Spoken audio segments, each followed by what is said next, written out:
All right, it's 5:30. We're going to call this meeting to order. Thursday, March 21st, Iowa City Historic Preservation Commission, beginning with a roll call. Historic present. Lewis. Thoman. Brown. Seligren. Villanueva. Wagner. Reynolds. And Margaret Beck just walked in. We'll begin with item C, public discussion of anything that's not on the agenda. All right, moving on to item D, certificate of appropriateness for 435 Rundell Street. Okay, 435 Rundell Street is in the Longfellow Historic District, located here where you see the star. It is a Moffett cottage. It has a characteristic chimney. The dormer, we think, is original as well because it's similar to many other dormers that they have. And it also has an attached garage that is original to the house. It was built at the same time as the rest of the house. The project is basically to convert the garage into living space. And I have a little bit of explanation in the beginning because there are kind of different ways to think about this. Historically, a lot of times people would just remove the garage door, add a window, leave the driveway, and that's how they would convert these houses. And here's a couple examples on Dearborn, I think, maybe. I'm not sure. Anyway, our code does not allow that anymore because of the fact that you can't have a driveway that's just in front of the habitable part of your space. The driveway needs to lead to a legal parking space, say, in the garage. And so we have had projects such as this one on Rundell where when they wanted to convert it, because they had additional space in the rear yard and off the alley, they were able to convert it to a living space, remove the driveway, add a garage off the back instead. And so that made them code compliant and everything. And from a historic preservation point of view, we treated it then as an addition. So we wanted it to match all the horizontal lines and all the siding and trim and all of that kind of stuff. The house at 435 Rundell does not have an alley off the back. It also has a tight lot, so there's no way to make a driveway go around the house to the rear and add a driveway back there. And so it is eligible for a special workaround, and some of that I wrote about in the report.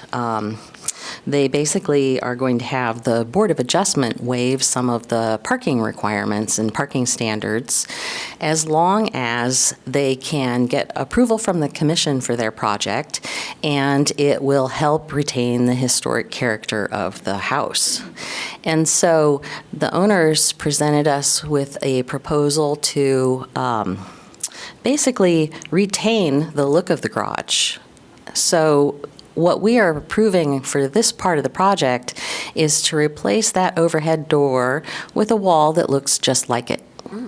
And so the driveway will remain, and there will no longer be an overhead door, but there will be basically wood. They could probably use a smooth cement board. They have proposed wood to fill in with a wall and panel over it so it'll look just like the garage door. Obviously, it won't have the seams. They could probably do some strategic joints. I don't know. But so for this part of the project, that's the extent of the approval, is approving the removal of the garage door and the replacement of a wall that looks like it. From a historic preservation point of view, staff would recommend approval of that because it retains the historic character of the house. If we regulated the interiors, we might have a different opinion, but because we don't, this would be the preferred way to do this kind of conversion. In addition, and so here is one of the renderings that show that they will basically put exterior siding and trim to match the door. The additional part of the project is behind the house, and there's a little L kind of created by the body of the house in the back of the garage, and they have a porch right there now, and they want to create an addition. And so here's one plan that we worked through. The original plan had the wall aligning, and just like we've worked through with a lot of additions, we wanted to retain the corner of the house. There is really no eave overhang on this side of the house, and so we've stepped it in just a minimal amount. It would be flush with this part of the house, which is fine because we're basically just infilling that L. We did notice during the project review that because it's a code thing again, it has to do with the number of risers in the door, they have to have a 3-foot landing here. And so we have an updated drawing at the end that I'll show you that shows the landing as well. But so here's the garage space with the wall infill retaining the existing window. So obviously they'll have steps up from that garage space into the main portion of the house, which we can see right here. And so they're using it to expand their kitchen, infilling this addition. And so they'll have a door on the side, or on the back, and a window on the side. Some of the guidelines related to this are the same guidelines we've dealt with a lot of these addition doors. If we had a historic garage door, it's recommended to retain it, but in this case, it would be acceptable to replace it with a wall that looks like it because of what the scope of the project is. Windows, if we were relocating an opening, we could consider the garage door an opening that we're relocating. It should not detract from the overall fenestration pattern or opening pattern, and by infilling that wall with something that looks like the garage door, we would be following that guideline. And then, in addition, I thought, because we don't really talk about this kind of a thing, it doesn't come up much to remove a door from the front of the house, whether it's a garage door or a passage door. If we look at the Secretary of the Interior standards, which are Section 10 in our guidelines, the historic character of the property shall be retained and preserved.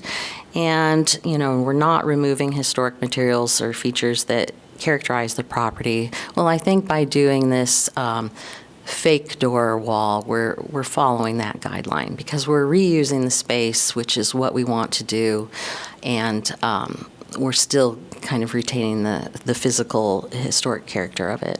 And then again, exterior alterations shall not destroy historic materials that characterize the property. We're not removing the garage as the architectural space it is on the outside. We're just doing that on the inside. Okay, so with that addition, though, this shows the rendering. So again, we don't have very much of an overhang over here, so we're just stepping in a minimal amount. We'll have a window similar to the other windows on the house. These are a little short because they're like kitchen windows. We'll have a craftsman-style door, and then again, we'll have a different steps with stoop. But this shows you that we're, retaining the horizontal lines on the house. We're extending that eave condition, mixing in with the body of the house. We're matching the fact that there's corner boards and the lap distance and stuff like that. So this is the updated plan, and it shows that we'll have a stoop out the door and then stairs that go down to the side. And this is just the expansion of the building footprint, the stuff about additions, since that's what this is.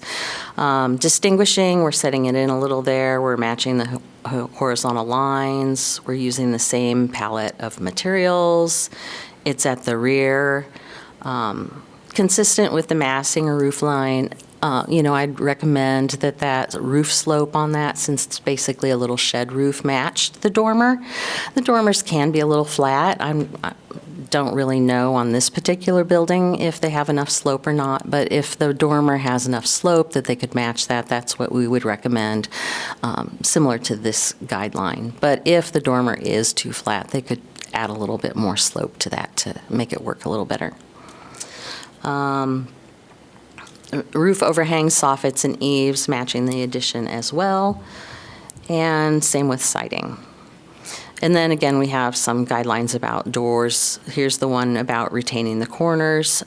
matching the roof pitches again, and matching windows. The only thing that we haven't reviewed for this is the window product and the door product for the addition, and so that would be the only recommended condition, is that it's submitted for review, but otherwise, staff would recommend approval of this project. Okay, clarifying questions come first before the motion is made?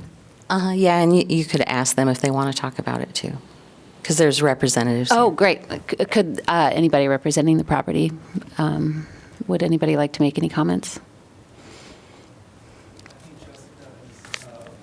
Could you please step up to the podium? Thank you so much. We do usually have you sign in, actually.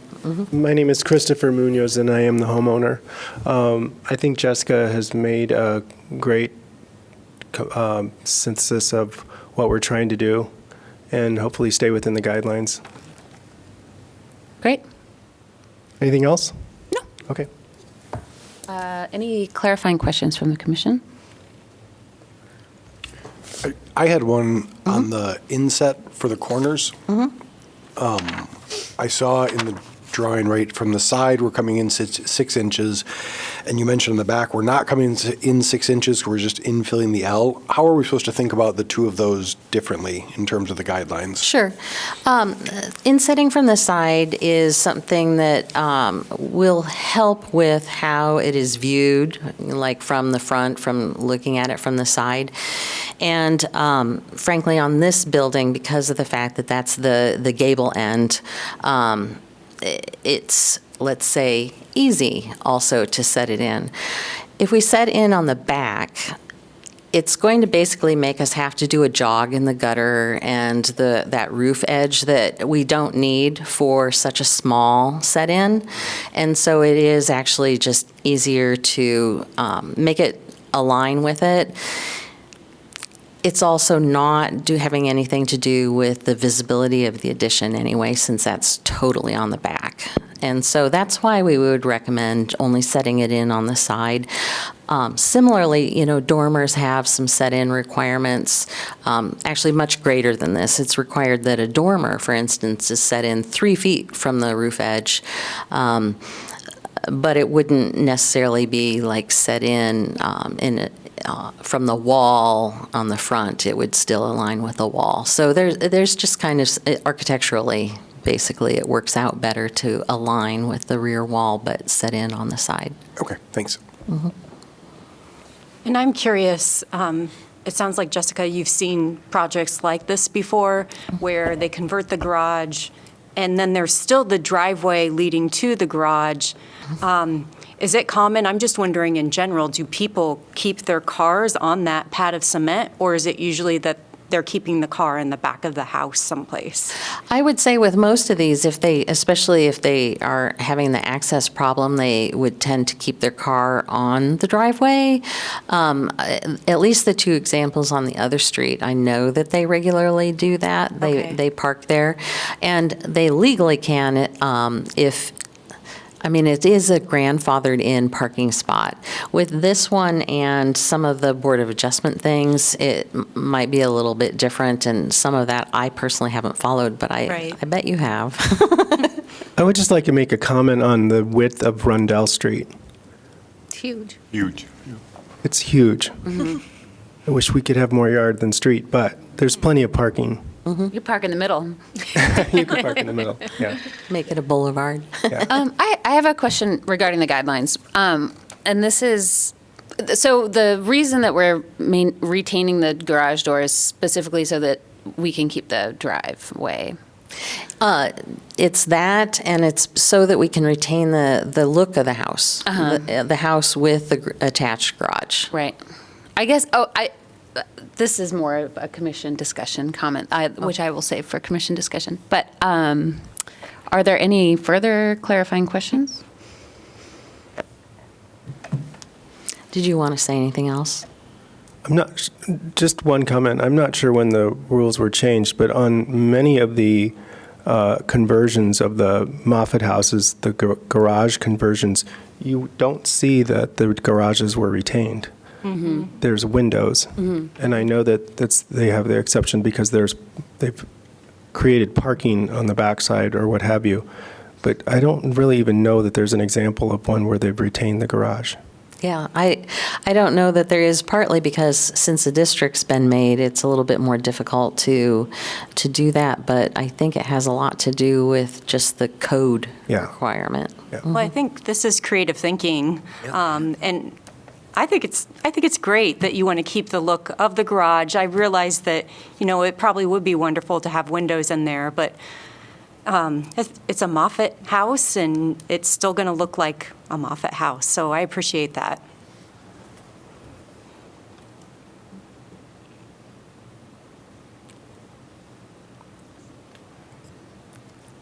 All right, we could move on to commission discussion. Or no, we need to make a motion.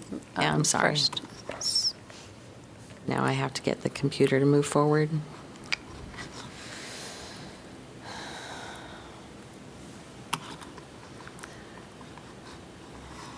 Astrologically, is there something wrong with? I do believe we are entering Mercury retrograde, yes. We're entering a really weird month. So.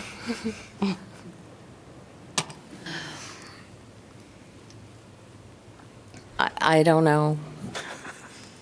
Can I make a motion just? Yeah, you to our ability. Here, I actually have it written out. Well, there you go. Wagner moves to approve a forget the certificate of one part. appropriateness at the project at 435 Rundell Street as presented in the application with the condition that the window and door product is approved by staff. You gonna wait a second? All right, commission discussion. I want to raise a point which I wonder if anybody else is considering, which is that I think retaining a fake garage door is kind of a silly requirement, especially considering that in examples of similar homes, even though the driveway has been removed, the homes still they look fine with windows. I'm wondering if the property owner prefers the windows, and if that's the case, if there could be any exception that historic preservation could make to allow that. I think sometimes these kind of guidelines can get in the way of public opinion of historic preservation, and I want to make sure that we can be somewhat flexible in situations like this when appropriate. To me, it seems like the accommodation is the pavement and that I don't know. I just don't know if I guess I just wonder if there's anything that can or should be done about that particular guideline moving forward.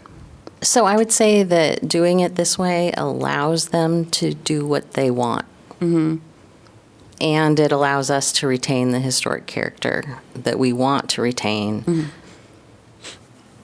Also, keep in mind, the limitations of the lot size. There's no other parking. If they had an alley behind, we'd. Yeah, change and that is the thing. other thing. They would completely lose any chance of parking on the lot if the garage door was removed and it became windows instead, because they would have to remove the driveway. And that's not That's a not code requirement. That's a code. There's Okay, so nothing- I think that should have been a clarifying question for me. So if it's pertaining to code, so we're doing this to accommodate what code is protecting. Yeah, okay. it is mostly a code issue. Okay. From a preservation point of view, frankly, yes, this would be the preferred way to do it, period.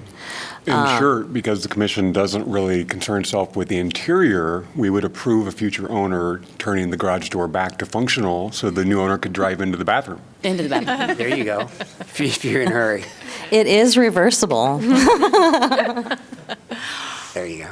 And I guess, too, if you think about it being a bathroom, you don't want windows, right? Maybe facing forward. Yeah. Yeah. No, it's a good use Oh, of the boy. space. It's okay, just continue. Oh, okay. You're restarting. Nothing was Well, there was a working. So I'm district-wide restarting. phone outage at ICCSD today. So Oh, yeah, no, I just decided to restart. all right. So it'll take a couple minutes, but We could vote. Yeah. Yep. We don't need to repeat the vote or the motion, so let's vote. All in favor? Aye. Aye. Opposed? Great. now you have a forced pause. Yeah, all right. Well, I could read the item 2 very slowly. Thank you.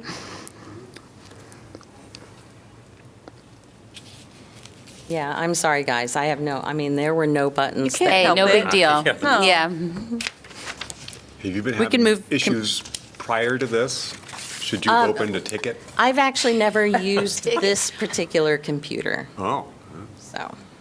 It's all been a ruse this whole time. And then if No, we have 2 left. you don't log into that computer a lot, it takes forever to get logged in then. Well, I mean, I forced it to stop too, so it's going to have to wake up. I know. I want to go to there. My concerns come from the place where maybe somebody else can relate to this. You know, when you're a kid and you go to somebody's front yard and there's one of those wells and you look in and it's just grass and you're so disappointed. That's kind of how I feel about like fake garage doors or fake chimneys. I'm a function over form. Or like shutters that don't belong, make me shudder. Yes, yes. So that's my big hang up with this kind Yeah. of stuff. Try to make those You shutters can add a close. requirement that they have a can't. fake. Which little tell bar, too. Or not even that, you can tell they're like not even the correct size. Yeah, that's Yeah, we my really- favorite. Rounded, I You're like, wonder. want you what to are live you your talking Or life. sometimes, yeah, with the rounded ones, those will make you crazy. Yeah. You can have a bathroom, I'm but you're curious, also putting a rake. what do you think of it, Frank? What, shutters? No, a fake garage. I don't, in this instance, I think it's suitable, because I know the house. I don't know that this is appropriate conversation. Oh, sorry. Oh, sorry.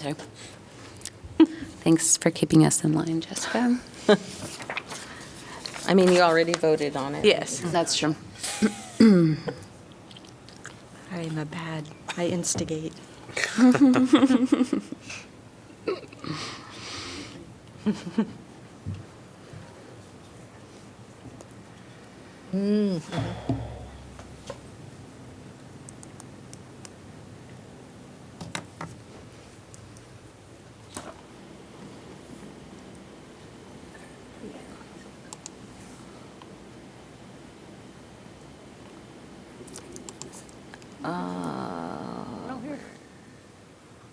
Okay. We're just going to move on with not recording the meeting through Zoom anymore, and we'll proceed with that. It'll be fine. It's recording over there. All right. 410 to 412 North Clinton Street, a local historic landmark rehabilitation plan. Okay, so it is located up here, just a little bit west of the Gilbert Lynn Historic District. Northside Historic District is what that's really called. It is this house. It's the Cochran Sharpless Dennis house. And because some of you weren't here, I'll update you a little bit.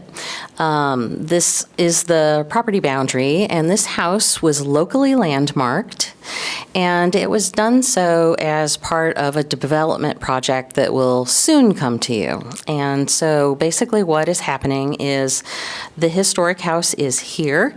It's from about 1865, and there's a little addition that was built before 1899, and then a 1965 apartment building. Next to it is another historic house and another little historic house. And both of these houses will actually be demolished. Part of the development is allowing them to be salvaged, and so that'll happen at some point in time. And there will be a development building that is here.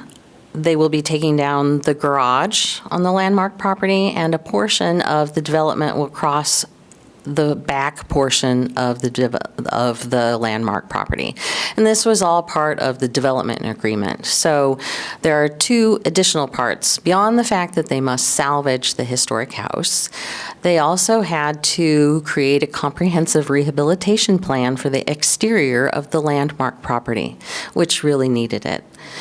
And there is the agreement that the commission will end up reviewing the portion of the development that crosses across the back of the landmark property. We did this with the Unitarian Church next door. It is a little bit awkward, but we will figure out a way to move through it. The previous iteration of the commission worked through this with the developer in the city to come to this agreement, and Friends of Historic Preservation also commented on it. And so a preliminary look at the development has also been kind of done and looked at, and we might discuss that as early as April, but it might be May. We'll see. I think it might have to be May now. This is the plan of the development. So you see we have a multi-level apartment building. We have a portion, including the access to the underground parking that comes across the back with upper floors also of apartment. We have the historic portion of the house here, and then the 1965 apartment building. And the apartment building so far will be remaining. There's no plan to demolish it so far. And this shows you, again, these were the drawings that went through the process of review by this commission and other groups. There's been a lot of staff involvement. This was all from, I think, late 2020, 2021, so it's been a little while, and that's why I'm updating you. And so this portion back here is the portion that will come under your review. Okay, so this is the 1965 apartment building. We're not really touching that in any way with either project right now. It's just remaining. This shows you from the alley, so the north side of the building. This is the 1865 house. This is the little bit later addition and that portion of that apartment building. And this just shows you the connection from the other side. So this is from the south. So I think some of this is a little bit of an extension on that later addition, but who knows? Part of this process was I went to the property and documented it and provided the owner with our suggested rehabilitation and the guidelines that concern that. And that was attached in the staff report in its entirety. And then they came back with a plan. And we're just going to kind of look at it really briefly. Interesting. Okay. So these are some of the photos that I had in my plan. The biggest area of work is the masonry. And we have 1865 masonry, so it's really soft. So one of the things that will be happening is that we will actually review the means and methods for the mason. That's not something that we normally do with a contractor, but we want to make sure they're not using power tools without a whole bunch of experience. We want to make sure that they're using the correct mortar. We'll also review the brick match to make sure that it's an appropriate match, because there will be some bricks that will have to come out. There's been some inappropriate masonry work here. We will try to clean that up as best we can. It's sometimes hard because mortar will stain the face of the brick, so it might not come off without hurting brick. But that is one of the things that is requested. Obviously, with the stone foundation, there's some areas without mortar, and that needs to be fixed, but not fixed like this. Where it's actually covering, there's always going to be a joint that's way back under the stone. It's not ever going to be really prominent. There's some areas you can't see here, but somebody decided to go through a lot of the butt joints in the brick where they meet like this and just put some caulk in there. So some things like that will be removed as well. There's a lot of wood that needs repair as well, and they will match things that are too deteriorated. This in particular, I think, shows that we have internal gutters and they've been leaking over time, and so there's some extensive wood rot, and they'll be looking at the gutters and the roof. It does have a historic metal roof right now, and there's no thought that it is to the point where it needs to be replaced right now.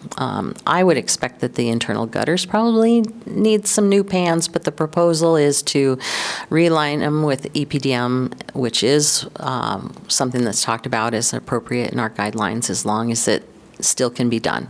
Eventually, it fills up the gutter and so that needs to be cleaned out.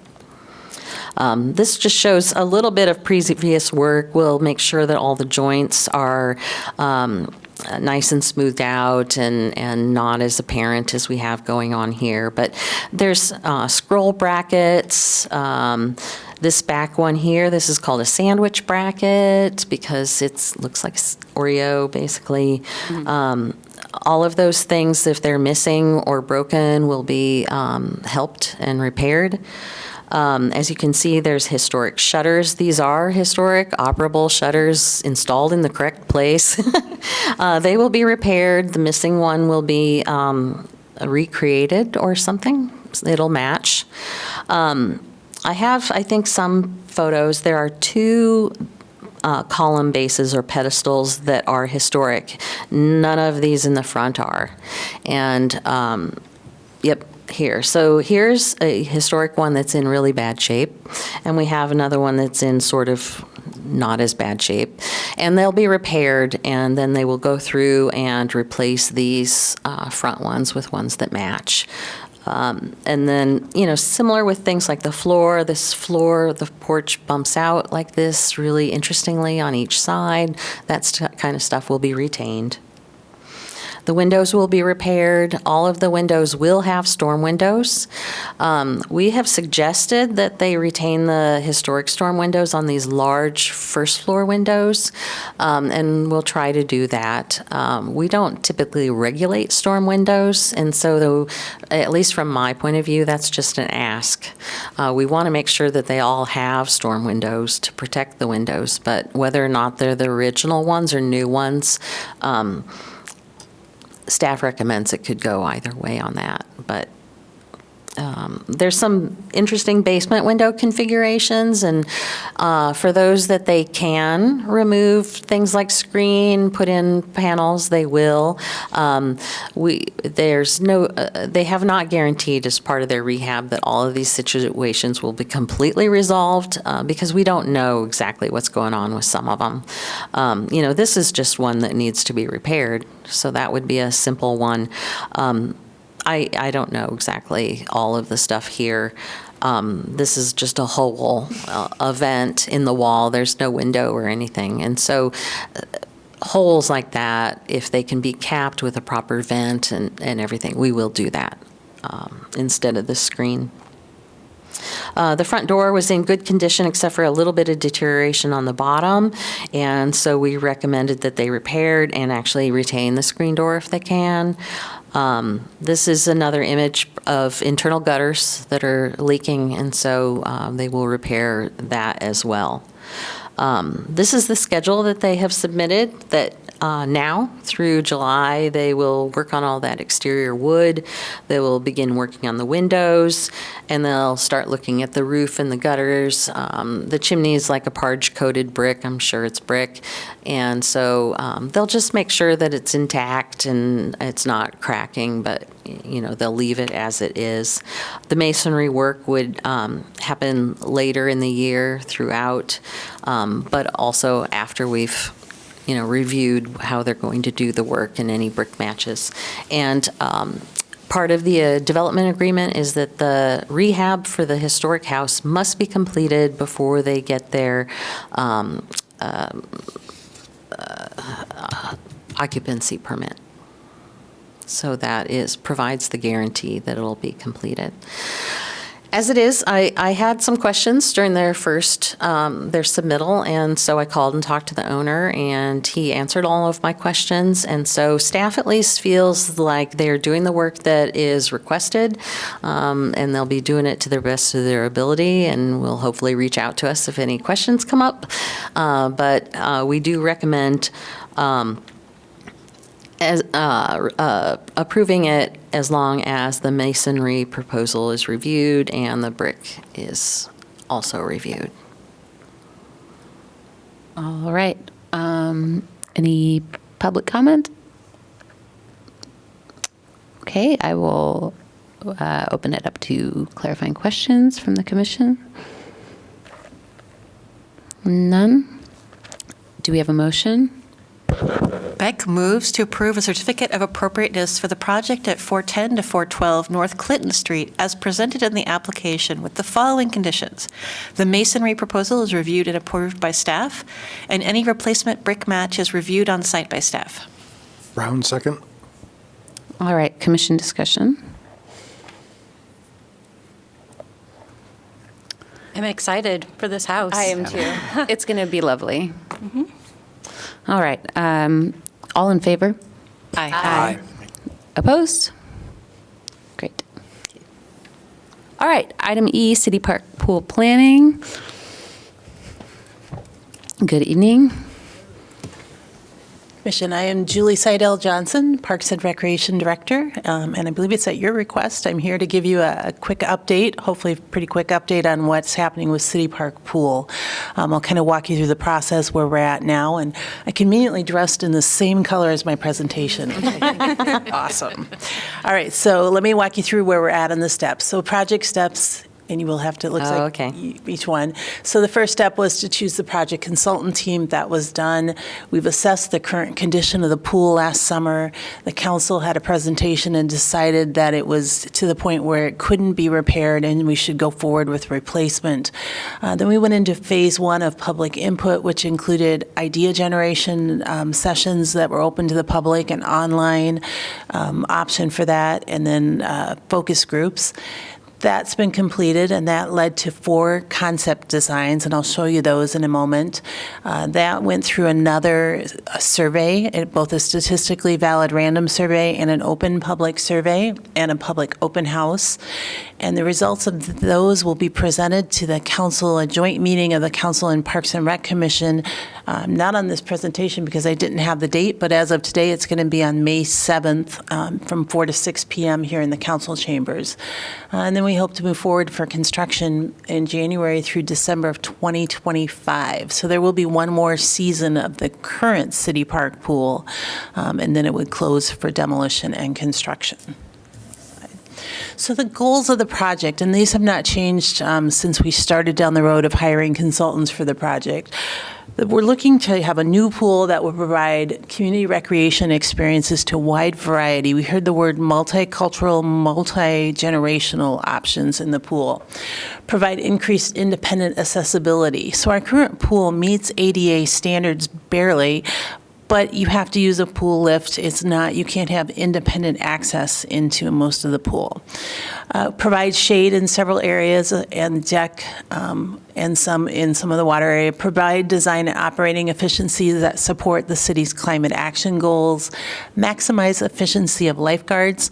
We have enough lifeguards now, but if you've watched the news lately, there's a shortage of them across the country. So we want to have options as we move into the future of how this thing will operate.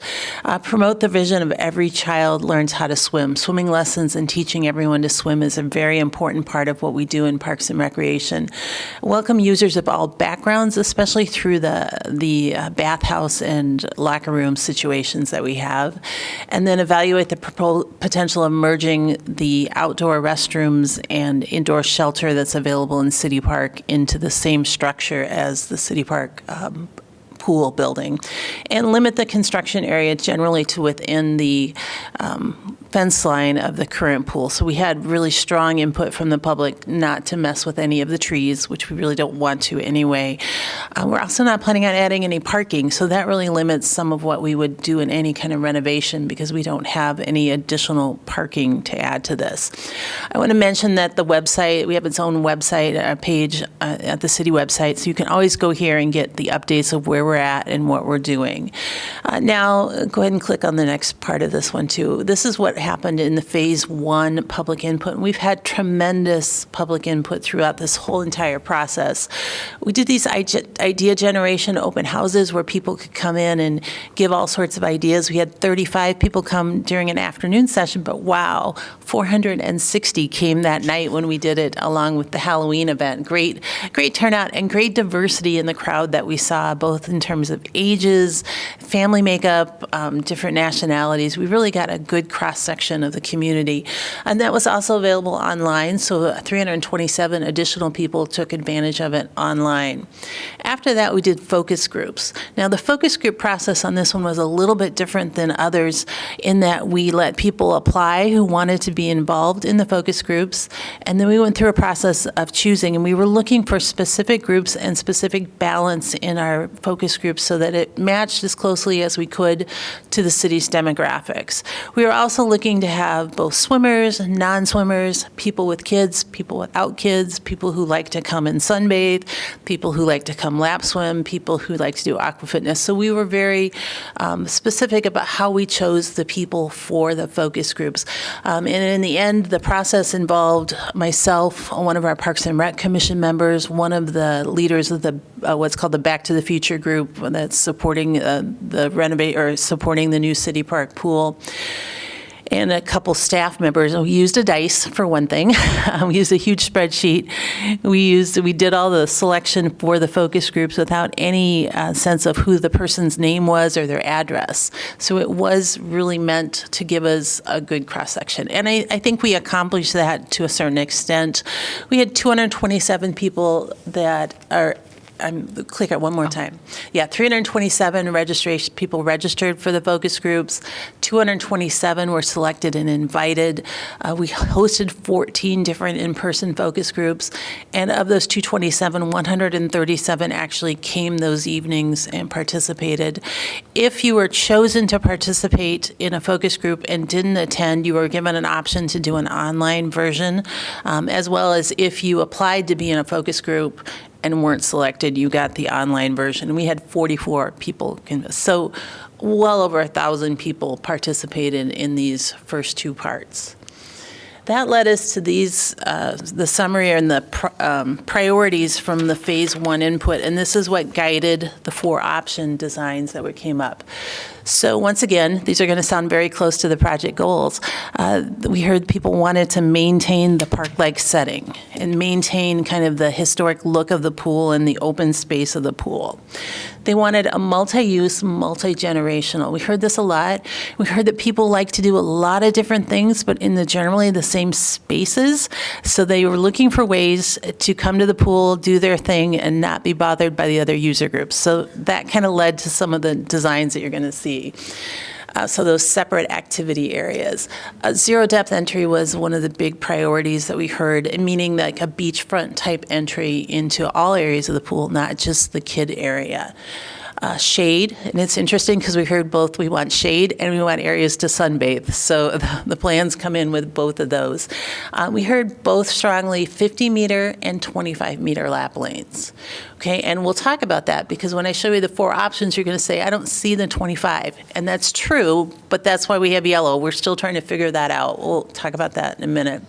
And both low and high diving boards. We heard very clearly that people like the nostalgia of having those diving boards and wanted that more than they wanted slides or other amenities such as that.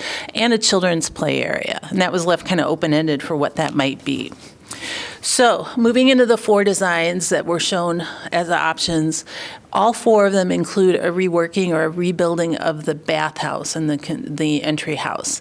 And it would look like this. We don't have any kind of idea about the architecture of the outside yet. So this is just a floor plan to show you what's being considered for that.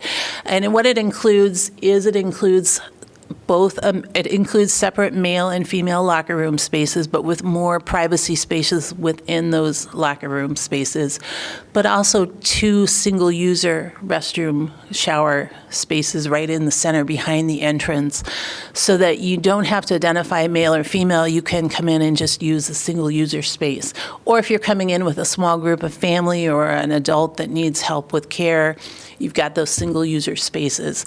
To the right side of this one, as you see it, it also does include an indoor programming space. And think of this as kind of a small classroom space that could be used during the pool season, but it would be heated and could be used throughout the rest of the year for for like a indoor park shelter or recreation programming needs. And then indeed, we did add the 2 outdoor restrooms that would replace the current outdoor restroom that's in Upper City Park, which is nearing the end of its serviceable life.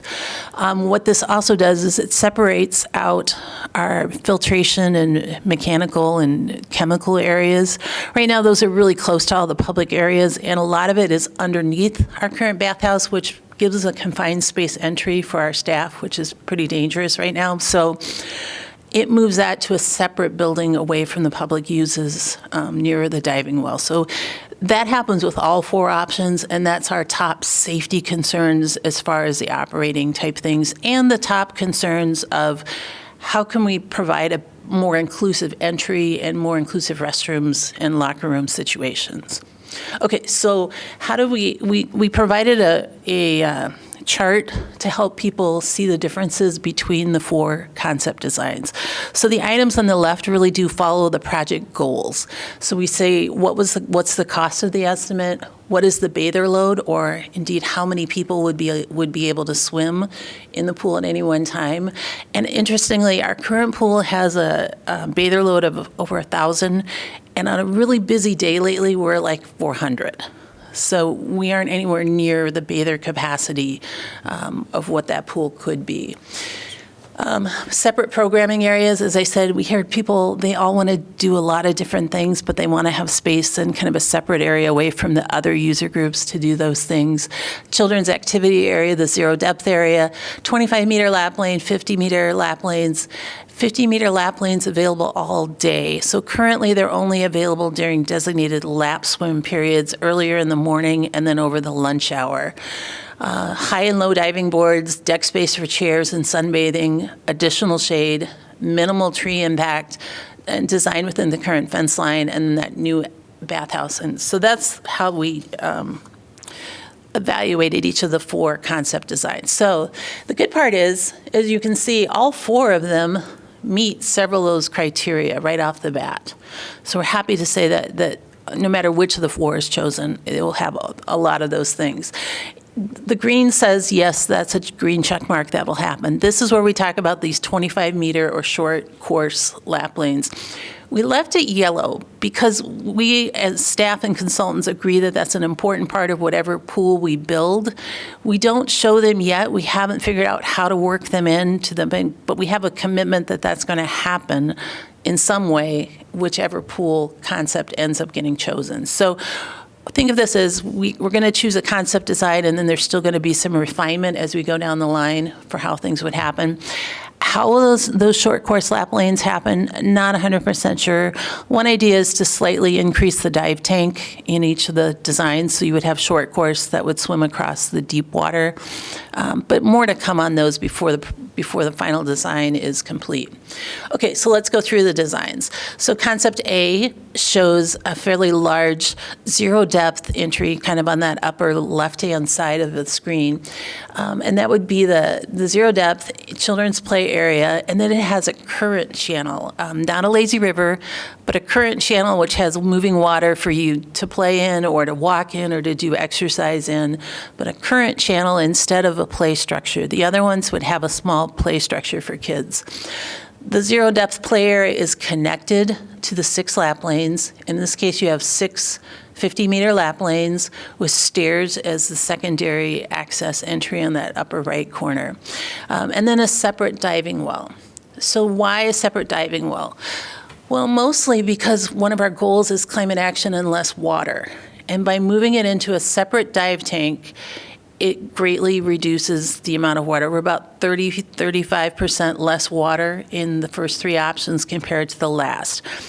It's not just the amount of water that is, but that lets us size all of the mechanical systems and use that much less chemicals and all that. It makes everything a little more cost effective if we can use less water from the start.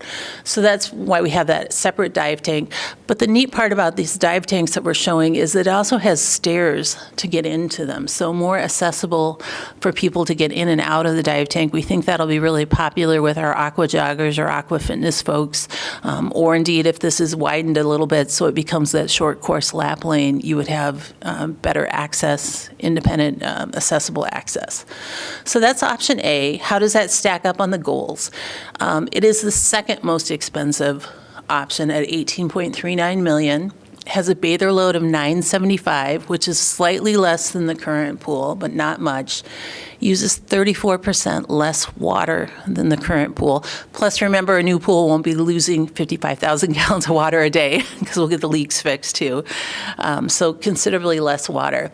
The only thing this doesn't give us in those goals is, once again, that 25-meter lap lane.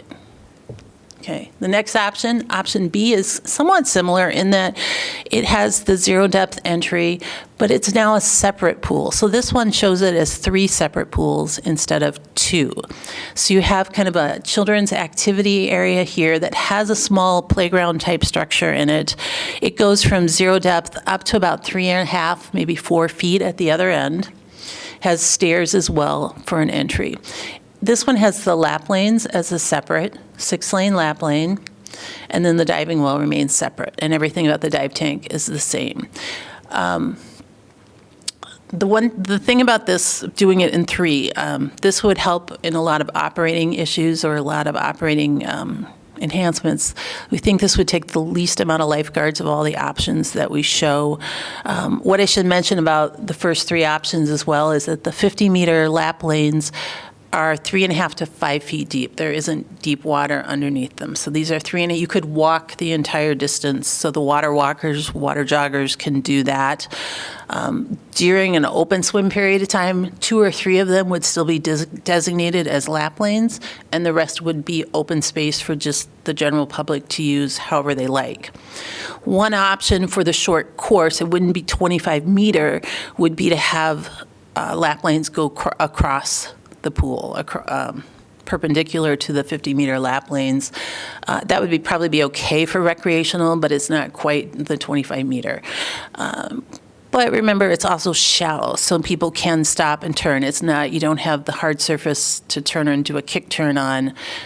But that's some of the things we're trying to work through, is how would we provide that for that shorter course. The other thing about this is, let's say one of our little fecal accidents happened from something in the pool. This situation, we would just have to close one of the tanks and could keep the other 2 open.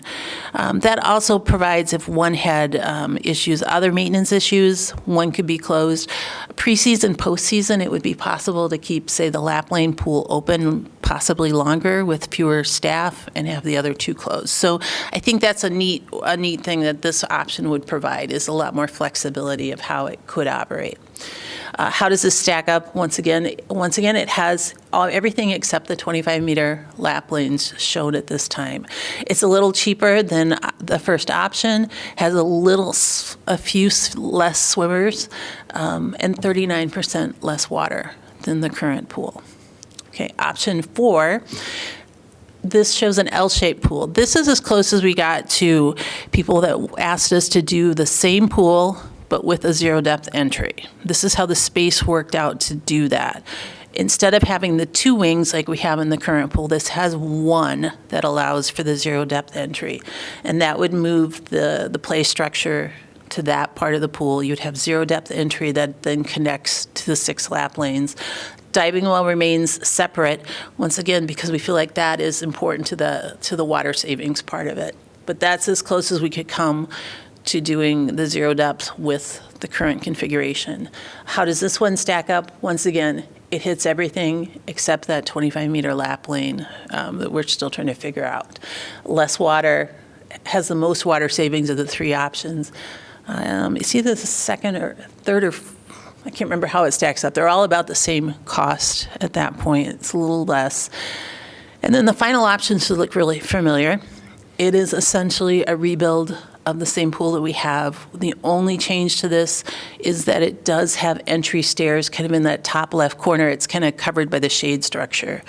The architects couldn't even put the yellow stairs that we have right now. It's not code compliant with the new construction, so we can't show that. It shows integrated stairs instead. But this would be the same as what you see now. And how does that line up? This doesn't have the separate program areas that you might have in the other ones.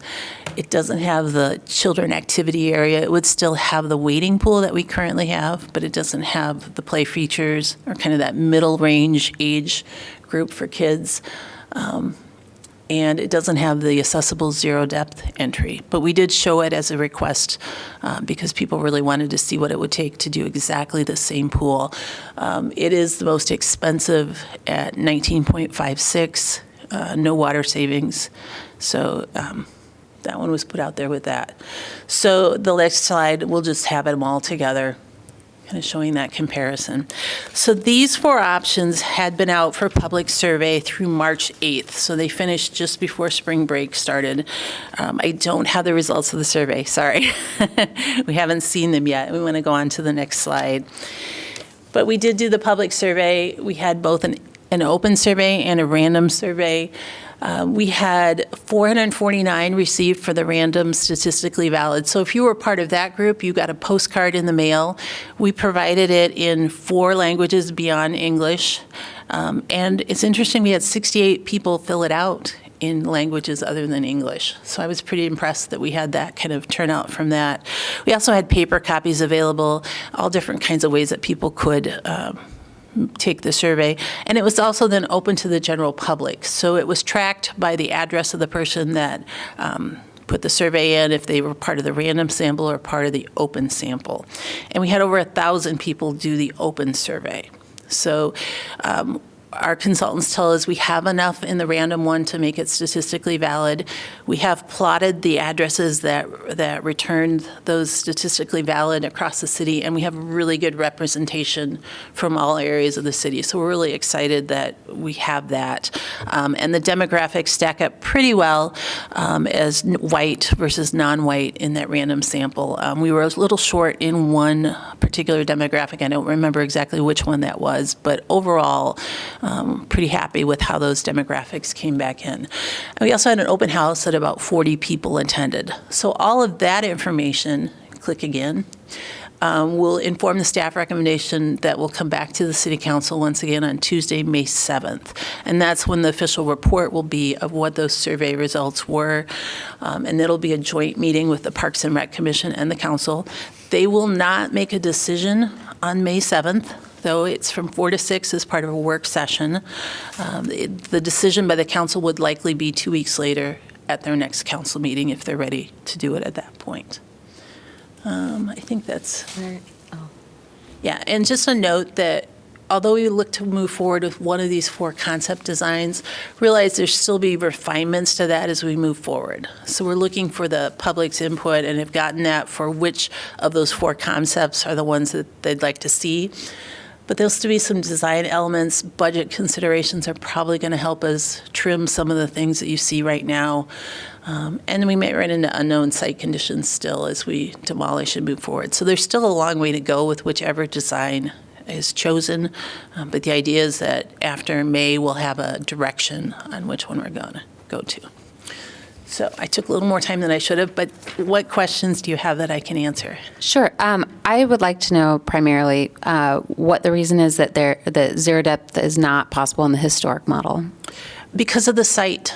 You can't, that's why you show it in item C, in option C instead of D. As I said, you had to shift the lap lanes to the left and make it come off one side instead of both. You can't do it and have it come off both sides and have the space that you need on the deck. I don't quite understand. Well, remember, one of the project goals is to keep the project essentially within the fence line of the current pool. Mm-hmm. So space-wise, they're telling us that it's best to have it just come off one side instead of both. Mm-hmm.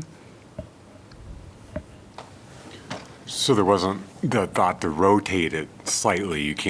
We couldn't rotate the footprint? We actually went through about 64, 72 different variations of trying to make everything fit.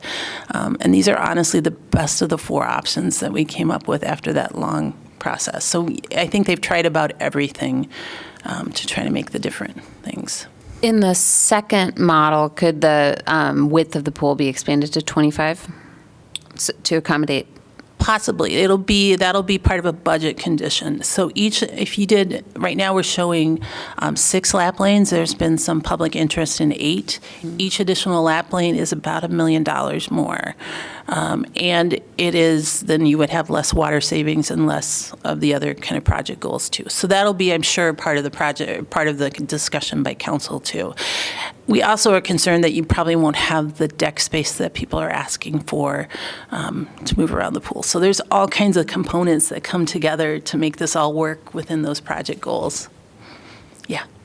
I'm just curious, when water leaks out of the existing pool, where does it go? So now most of it's going down the storm drain. We do know that. It's being captured underneath and going out a storm drain. But some of it is absorbed into the ground underneath and probably finding its way to the Iowa River. Okay, thanks. Yeah. Was there a top budget, like we cannot go over 20 million or something like that? Yeah, 15. Okay, so we're over. So we are over on all of them at this point. Yeah, I don't have an answer for that, but prices have gone up considerably just throughout the design process for this. I just had a question about the water savings. How does the city measure that in terms of environmental or financial? Sure.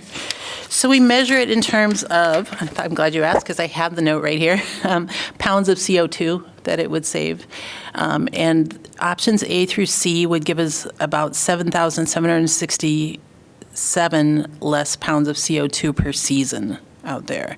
Just, Electricity to clean the water. yeah, and that would be I'm not sure, honestly. I got that from our sustainability office, and so I'm not sure exactly what that measures.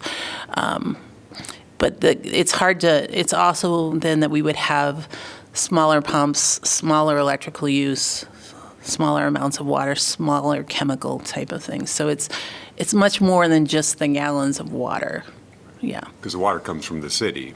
Yeah. We don't actually, Parks and Rec doesn't actually pay for the water. Everyone pays for the water in one way or another, but.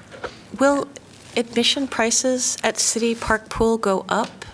Probably not. That hasn't been something we've been tasked with looking at. It's probably time for them to incrementally go up soon, but we aren't looking at this being more like a water park or large, that type of thing, no.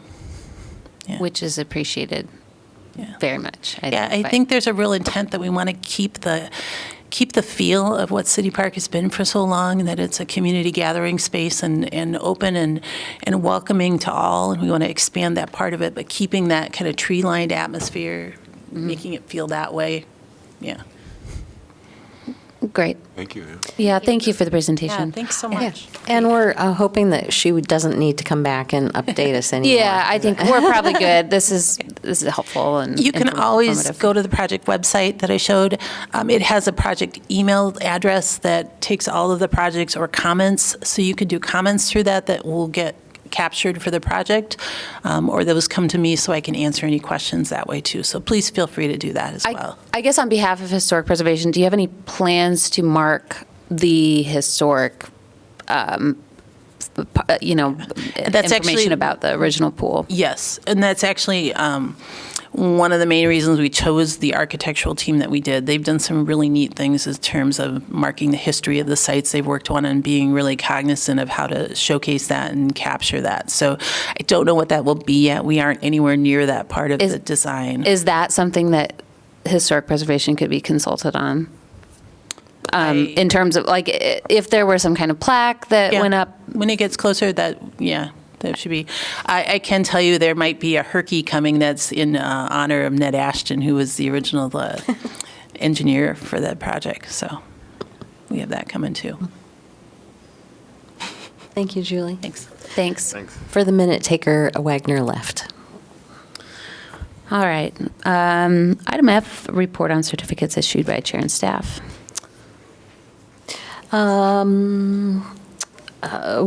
Okay, we had a few. So this was that addition project, and one of the conditions, they needed to submit an application for a review of the roof that they replaced, and they did replace it with an appropriate material, and it was asphalt shingles before. So we've approved that as a certificate of no material effect, I believe.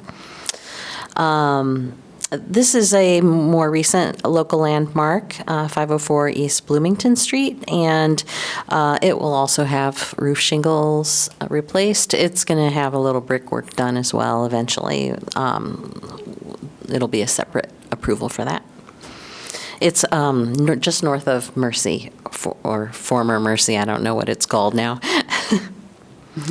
Minor review. This was a project that came before the commission a while back, where this house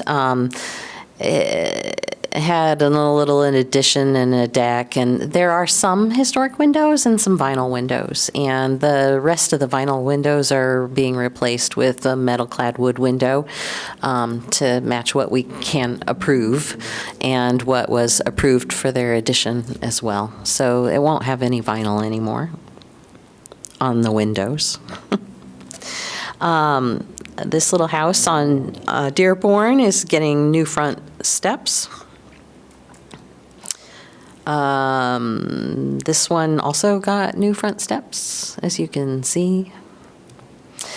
Intermediate review. This one took a little while. This house is on the corner of Dearborn and Sheridan, and this is the front and this is the side. And, you know, a deck can be reviewed by staff when it's behind the house. It's hard to do that on a corner. And so we ended up, because it's in a conservation district, we reviewed it with the chair and staff instead of bringing it to the commission. But what we did is, you know, made sure that the railing followed the guidelines, and we kind of reviewed it as we review a stoop and steps. And the commission had made a staff approvable version of a stoop and step. And the key to that is it has some elements of a porch because it is designed to go on the front. And so things like the railing posts will align with the posts below and stuff like that. And so they'll be doing that with this as well. But right now they have a little deck here with some steps, and this door is right here, so they'll have kind of a square landing, and it will be set back from the corner of, actually not even from this, it'll be set back from this corner a little bit, right in there. So they'll have this part of the deck, then they'll have a straight run along the side of this addition, then the addition went through commission approval. And then they'll have a larger area of the deck back here where they don't currently have deck. So they'll have a little bit more usable space that is behind the house. But yeah, it was an intermediate review because it's very visible from the side street. Okay, and so that was all the staff review. Oh, great. Consideration of minutes. Does anybody have any notes? Comments? Deanna? I do have something there. So there's a paragraph about, you know, that I'm talking about Poly Eyes, and I misspoke. I was so excited to talk about the building that I said that I lived a block from Poly Eyes. That is not true. It's about 3 blocks. I just feel really embarrassed for you. about it. Smell the pizza each morning. Do you want me to fix that? I mean, It's on the record that was That's not true. factual. So Yeah. that will be present that's true. in This this is the month's record minutes. of my mistake. Correct. How's that? I think it's great. Okay, that's fine. Wait, so what? Am I? You're not going back to fix anything. You don't have to change it. Oh, okay. I thought No extra work. I thought you said that saying that I should fix it because it's I'm on the just record. embarrassed about it. Oh, I guess we're saying that because they're in these minutes, it's considered a correction of. Exactly. Yeah, Yep. yeah. well, I mean, Or at least like it's you an guys acknowledgement need of. to either vote to accept the minutes as they are, or with, I can't Can we remember say words, changes. With noting it in this meeting. I can change that. Let's change it. Okay. All right. So Even then, if you say this was a mistake, it's actually 3. no, I'll just blocks. change. Okay. Thank you. Let's change it. I love Okay. that. I love that you read them. So you need to vote to approve it with, as amended. Thoman motions to approve the minutes from February 8th, 2024, with the amendment that Deanna Thoman's house is 3 blocks from Polly I's, not 1. Beck, seconds. All in favor? Aye. Opposed? Great. Okay, commission information. I believe this is where I talk about. Yeah, I mean, I just wanted to note that the commission discussion said that I gave you a copy of the Oh, final sorry. report just so that you have one. Right. Period. Thank you. Commission information, I want to let everybody know that City Council's hearing on the Polly I's landmark designation will be April 2nd. It's open to the public. Participation, or your presence is appreciated.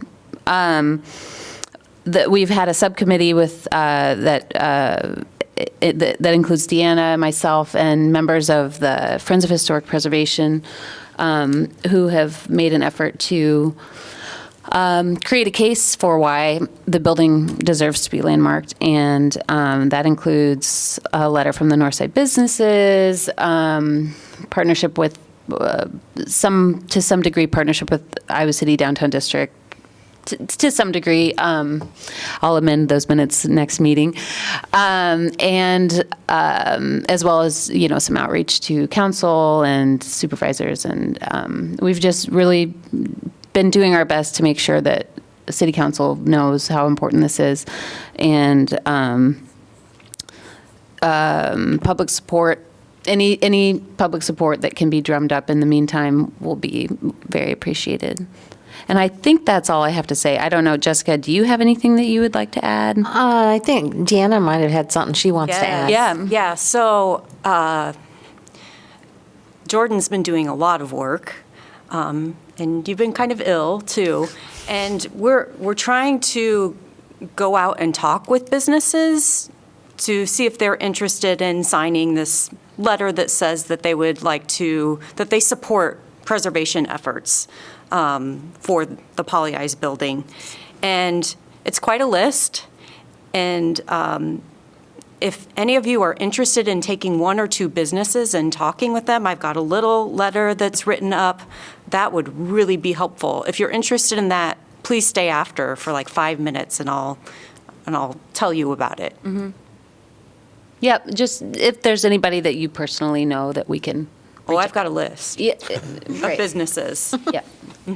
Is there, I know that there's been a concern that like if we're all in the same place at the same time on the same plane, like is there a thing here where we'd be concerned about that on the 2nd? If there was a quorum of you guys at the council meeting, it is a public meeting.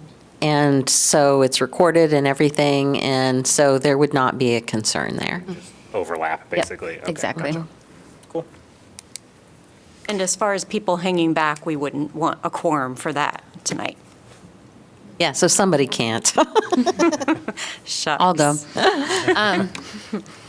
All right. I do want to remind you all, it's now possible to register for the Preserve Iowa Summit in Mount Pleasant, June 6th through 8th, I think. And I do want to remind you that they have changed the day so that the CLG Certified Local Government Forum is on the Saturday. They are doing a flat $10 fee for that day because they're providing you with lunch. There's not enough places in Mount Pleasant for everybody to take a lunch break and go get lunch in a short amount of time. And so they're providing lunch, and so that's most of what the $10 fee is. But it's a good place to meet the people at the state, meet people from commissions elsewhere in the state, to learn the things that they think they want to teach you. I will be there because I'll attend the whole conference. As a member of the commission, if you wanted to attend the whole conference, you certainly can. It's going to cost you about $130 to register, and currently we can't, we don't have funding to take you, but you're welcome to do so. I will try really hard to remember to forward the email about registering, and I think it includes, it's $200 for the public to attend, and so there's a code that you put in to get $100 off if you register. But you can also register for only the one day. So that's possible. And I encourage you, I would like to see as many of you come for that one Saturday as possible. It would be good to represent, because usually it's just little me from the 5th biggest city in Iowa. And so I'd love to have you come. Mount Pleasant isn't too far away. They have well, the old threshers are there. They also have, I think, some Underground Railroad history, and I know both of those are tours if you attend the whole thing. But I'll send the information to you so you can look it over, and if you have any questions about it or anything, let me know. Did you say June or July? June. Okay. Yep. Yeah. I had one more question. I'm one of the commissioners whose term ends, I think, in June. You this are? year. I believe that I am. Oh, okay. So I wonder if we wanted to be considered for another term or find a replacement, or when do we have to start worrying about that? So they will put up, they'll basically post your position. Okay. And there will be a deadline, and you will need to reapply by that deadline. However, they also keep applications open, so I think it would be safe for you also to just reapply whenever you feel like it soon. But usually, I can't remember what council meeting, they post it, they accept them for a while, and then council appoints. And so now that you've reminded me, I'll try to look into that too. I'm a little worried about missing the announcement because I don't kind of refresh that page all the time. I mean, yeah. So. No, I'll help with that, because we like to try to keep you guys on. So, okay. I should remember that every year we're going to lose somebody unless we, yeah. Okay. Thanks. It should be an exciting year or two ahead, so I hope you stay. Yeah, no, I'm actually quite, intrigued. So. Good. All right. Yeah. And I also wanted to mention, with our work plan, I think we should, after we're polyize through council, it may be time to start thinking about some of the other subcommittees and other things and how you guys want to move forward with that. Agree. And now I have kind of a model for how some subcommittees work. Yeah. So And it depends. Some subcommittees will have me, and so you'll meet here. Mm-hmm. We'll have a room, and we'll meet. It kind of depends on what the activity is. Mm-hmm. Okay. All right. Great. Do I have a motion to adjourn? Lewis moves to adjourn. Beck, seconds? Great. In favor? Aye.